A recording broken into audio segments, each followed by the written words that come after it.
మహాశివరాత్రి రోజు 4 యామముల కాలంలో శివలింగాన్ని 4 రకాల పద్ధతులతో అభిషేకం చేయాలి. మహాశివరాత్రి రోజు నిష్ఠాకాలం శివపూజకి అనువైనది. మహాశివుడు లింగ రూపంలో కనిపించిన లింగోద్భవ కాలం కూడా ఇదే.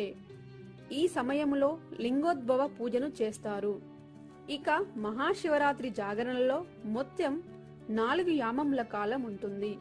ఇందులో మొదటి యామము. ఈ సమయంలో శివలింగానికి పాలతో అభిషేకం చేస్తారు.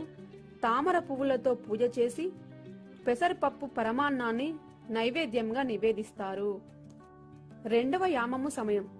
ఈ సమయంలో పెరుగుతో అభిషేకం చేసి పాయసమును నైవేద్యంగా పెట్టి యజుర్వేద మంత్రపఠనం చేస్తారు. ఇక వచ్చేసి మూడవ యామము. ఈ సమయంలో శివలింగానికి నేతితో అభిషేకం చేసి బిల్వ పత్రాలతో పూజ చేస్తారు. నువ్వుల చిమ్మిలి ఉండలను నైవేద్యంగా పెట్టి సామవేద మంత్రపఠనం చేస్తారు. ఇక నాలుగవ యామము.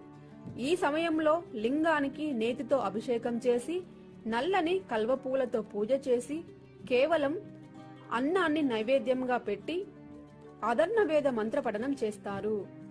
ఈ పూజలు అన్ని వారి వారి అవకాశాన్ని బట్టి ఇంట్లో శివలింగానికి గాని శివాలయంలో శివలింగానికి గాని పూజ చేయవచ్చు.